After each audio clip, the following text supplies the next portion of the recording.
I am Pastor Todd Summer. I pastor at Faith of Victory Church in Auburn, Washington.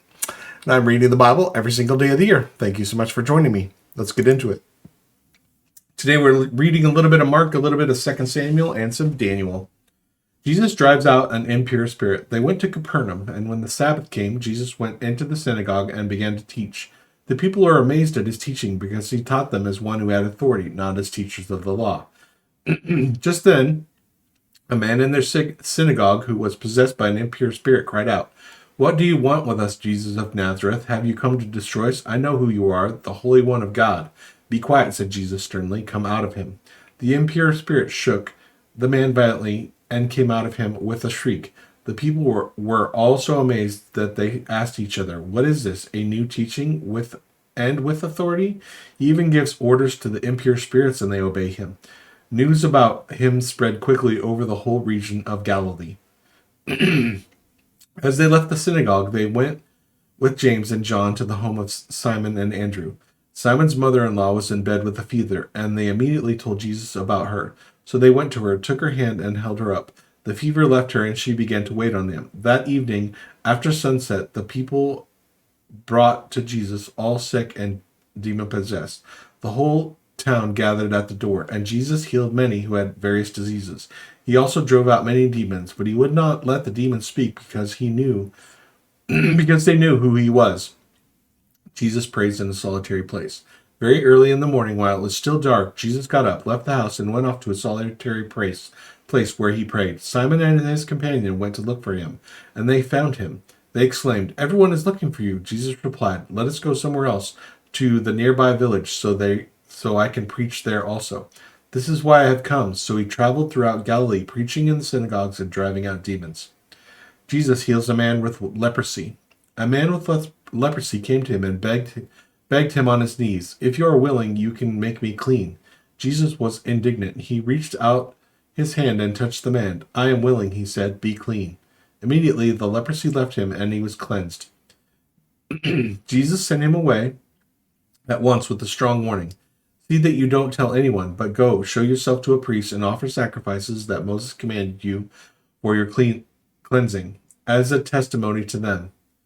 Instead, he went out and began to talk freely, spreading the news. As a result, Jesus could no longer enter a town openly, but stayed outside in lonely places. Yet the people still came to him from everywhere. 2 Samuel.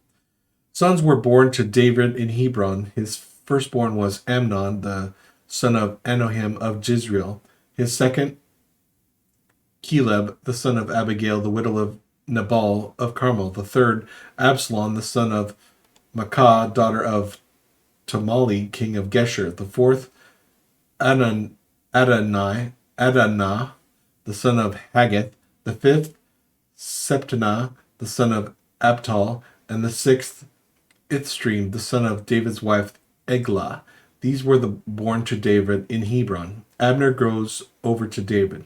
During the war between the house of Saul and the house of David, Abner had been strengthening his own position in the house of Saul. Now that Saul had a concubine named Rizpah, daughter of Aiah, and Ishboth said to Abner, "Why don't you sleep with my father's concubine?" Abner was very angry because of what Ishbosheth said. So he answered, "Am I a dog's head on Judah's side? This very day I am loyal to the house of your father Saul, and to his family and friends.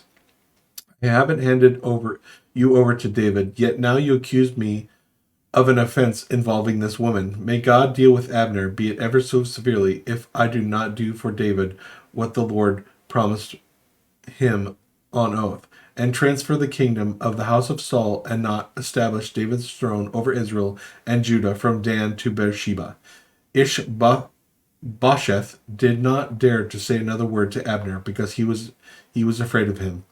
Then Abner sent messengers on his behalf to David.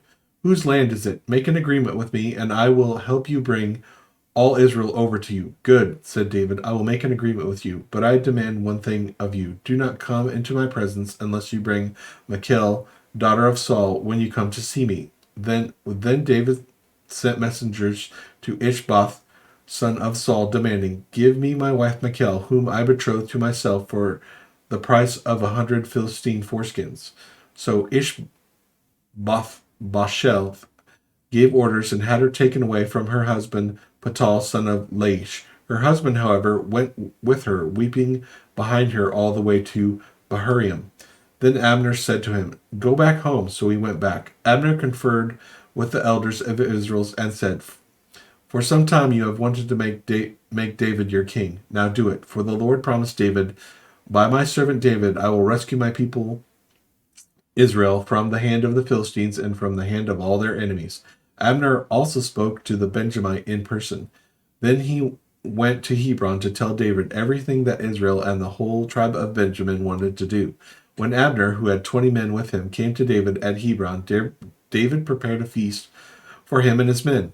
Then Abner said to David, "Let me go at once and assemble all Israel for the Lord the king, so that they may make a covenant with you, and that you may rule over all that your heart desires." So David sent Abner away, and he went in peace.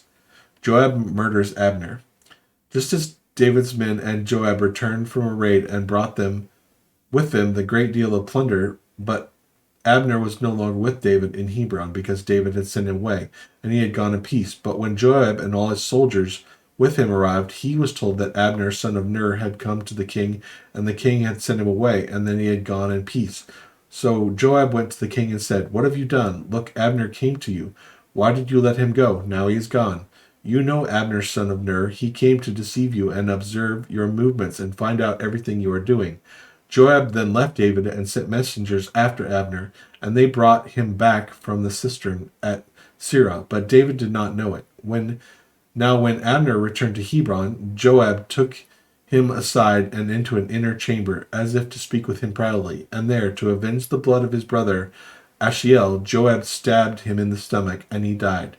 Later, when David heard about this, he said, "And I and my kingdom are forever innocent before the Lord concerning the blood of Abner, son of Ner. May the blood fall on the head of Joab and his whole family. May Joab's family never be without someone who is running sore or leprosy, or who leans on a crutch, or who falls by the sword, or who lacks food."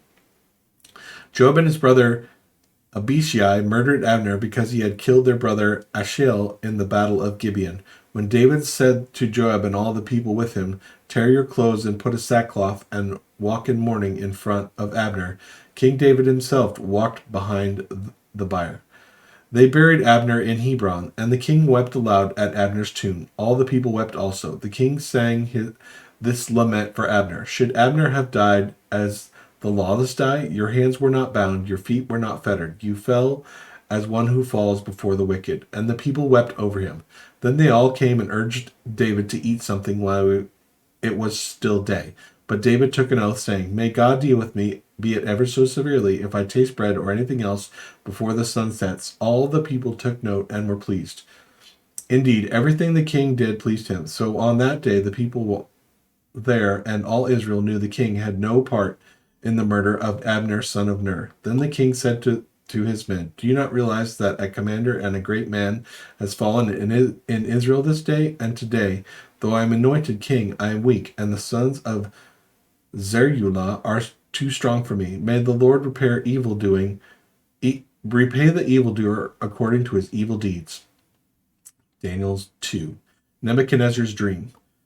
In the second year of his reign, Nebuchadnezzar had dreams. His mind was troubled, and he could not sleep. So the king summoned the magicians, enchanters, sorcerers, and astrologers to tell him what he had dreamed. When they came in and stood before the king, he said to them, "I have had a dream that troubles me, and I want to know what it means." Then the astrologers answered the king, "May the king live forever. Tell your servant the dream, and we will interpret it." The king replied to the astrologers, "This is what I have firmly decided. If you do not tell me what my dream was and interpret it, I will have you cut into pieces and your houses turned into piles of rubble. But if you tell me the dream and explain it, you will receive from me gifts and rewards and great honor. So tell me the dream and interpret it for me." Once more they replied, Let the king tell his servants of the dreams, and we will interpret it." Then the king answered, "I am certain that you are trying to gain time, because you realize that this is what I have firmly decided. If you do not tell me the dream, there is only one penalty for you. You have conspired to tell me misleading and wicked things, hoping the situation will change. So then, tell me the dream, and I will know that you can interpret it for me." The astrologers answered the king, "There is no one on earth can do what the king asks. No king, however great and mighty, has ever asked such a thing of any magician or enchanter or astrologer. What the king asks is too difficult. No one can reveal it to the king except the gods, and they do not live among humans." This made the king so angry and furious that he ordered the execution of all the wise men of Babylon. So the decree was issued to put the wise men to death, and the men were sent to look for Daniel and his friends to put them to death. When Arioch, the commander of the king's guard, had gone out to put to death the wise men of Babylon, Daniel spoke to him with wisdom and tact. He asked the king's officers, "Why did the king issue such a harsh decree?" Arioch then explained the matter to David. At this, Daniel went into the king and asked for time so that he might interpret the dream for him. Then Daniel returned to his house and explained the matter to his friends Hananiah, Mishael, and Azariah. He then urged them to plead for mercy from God of heaven concerning this mystery, so that he and his friends might not be executed with the rest of the wise men of Babylon. During the night, the mystery was revealed to Daniel in a vision. Then Daniel praised the God of heaven, and said, "Praise be to the name of God forever and ever. Wisdom and power are his. He changes times and seasons. He disposes kings and raises up others. He gives wisdom to the wise and knowledge to the discerning. He reveals deep and hidden things. He knows what lies in darkness, and light dwells with him. I thank and praise you, God of my ancestors. You have given me wisdom and power. You have made known to me what we asked of you. You have made known to us the dream of a king." Amen, amen. Well, thank you so much for joining me. Really appreciate that. I would also really appreciate if you would leave a like and a comment below. Have a great day, and God bless.